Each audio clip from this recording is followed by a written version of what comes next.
Welcome back to the vault, and this, an episode of story time.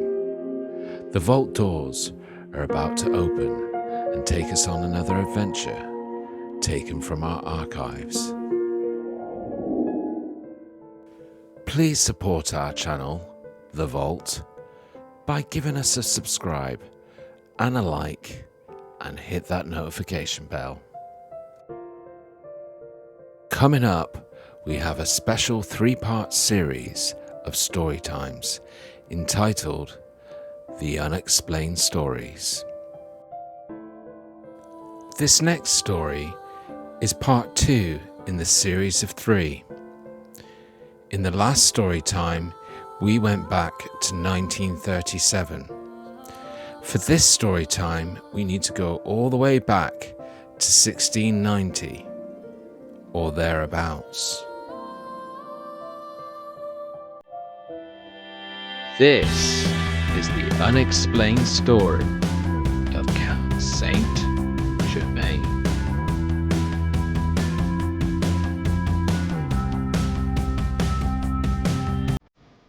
He was a confidant to 2 kings of France, a dazzlingly rich and gifted social figure, the subject of thousands of rumors, but no one knows to this day where or when he was born, who he was or when he died.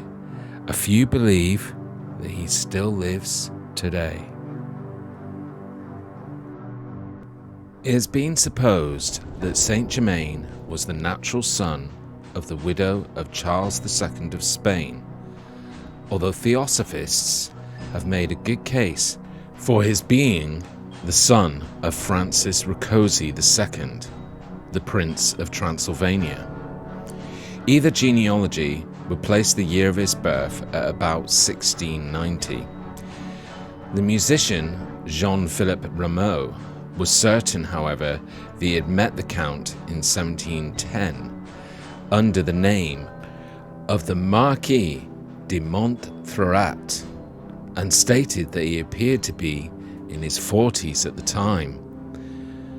The life of the self-styled Count is as shadowy as his origin. He seems to have become a celebrity in the 1750s as a friend to Louis XV and his mistress, Madame de Pompadour, who together spent evenings with him simply for the pleasure of his conversation.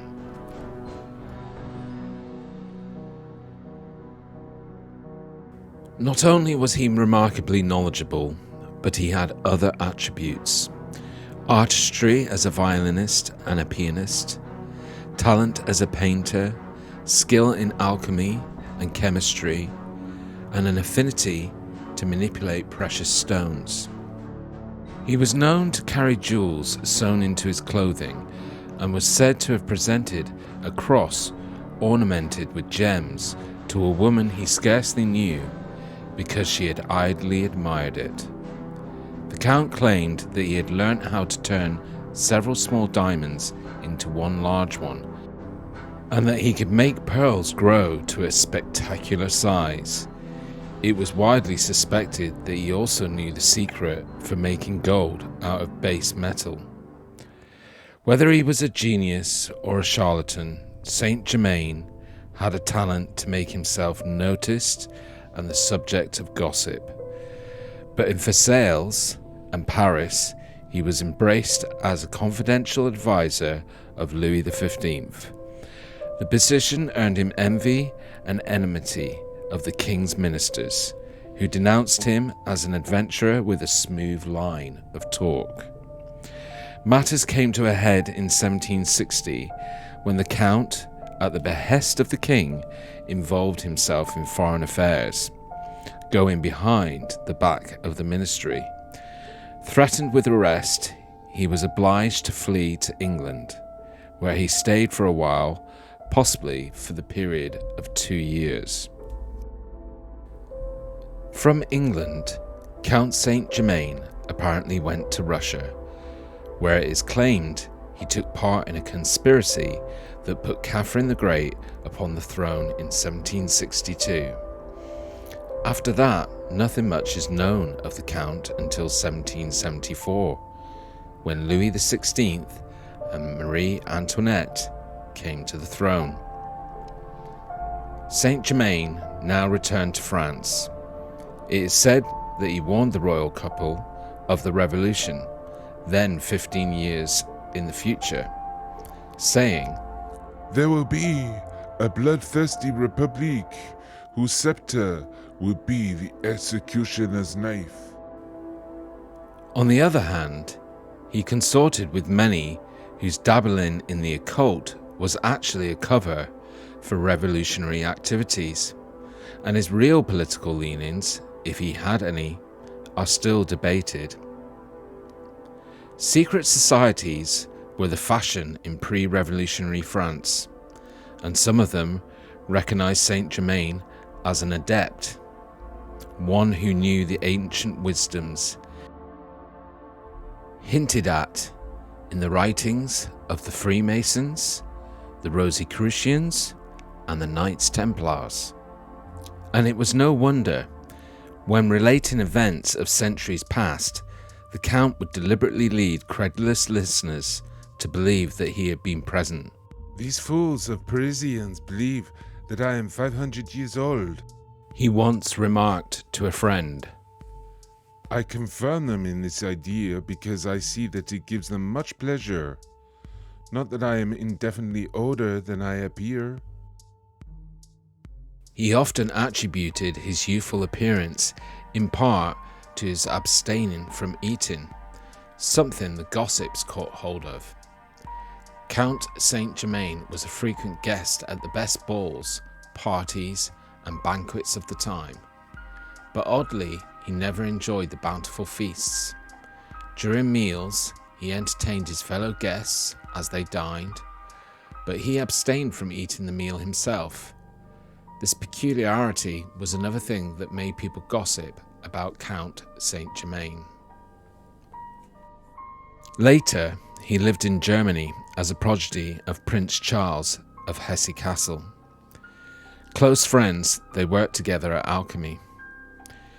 Most reference works say that the Count died at the Prince's court on February the 27th, 1784.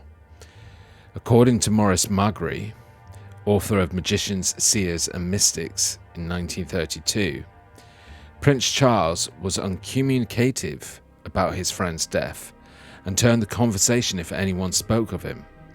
His whole behaviour gives colour to the suspicion that he was an accomplice to a pretended death.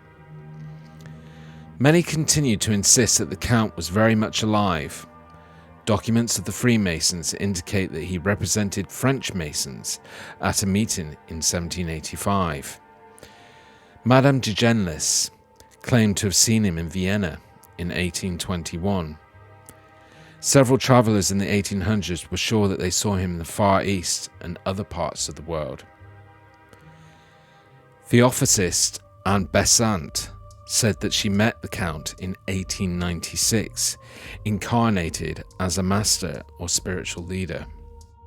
Finally, as recently as 1972, a Frenchman named Richard Chanfray claimed to be Saint-Germain, and to prove it, he appeared on television to demonstrate that he could turn lead into gold, as the legendary Count was believed to have done.